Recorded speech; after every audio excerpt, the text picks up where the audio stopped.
বিয়ের প্রথম প্রথম নতুন বউ যেভাবে হাসে জানলে বৌমা, আমাদের খোকার যখন 5 বছর বয়স তখন ওর জ্যাঠা ওকে রাগানোর জন্য বলেছিল আমাদের সবার বউ আছে, তোর বউটা কোথায়? সেই কথা শুনে ও যে এত রেগে গেল তা কি বলবো। মা, আমার বউ কোথায়? আমারও বউ লাগবে, আমাকে এক্ষুনি আমার বউ এনে দাও। সে তোমাকে কি বলবো, ওকে তো কোনো ভাবেই মানানো যায় না। ঠিক আছে বৌমা, তুমি রান্নাটা চাপিয়ে দাও, আমি আসলাম, বুঝলে?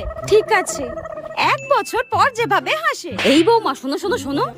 হ্যাঁ বলুন মা। জানো কি হয়েছে? আমাদের পাশের বাড়ির কাকলি ওর বরকে ছেড়ে দিয়ে অন্য লোককে নিয়ে পালিয়েছে। হ্যাঁ, কি বলছেন আপনি এটা? বর ছেড়েই পালিয়েছে? ভূতে টুতে ধরলো নাকি? তারকারা খুশির মতো হাসছে কেন? এই রে, বেশি হয়ে গেল মনে হচ্ছে। মা, ওদিকে আমাকে রান্না চাপাতে হবে, আসলাম আমি। হ্যাঁ, এই বউ তো ডাইনির থেকেও ভয়ঙ্কর করে হাসে, পুরো হিহা করে কি হাসে।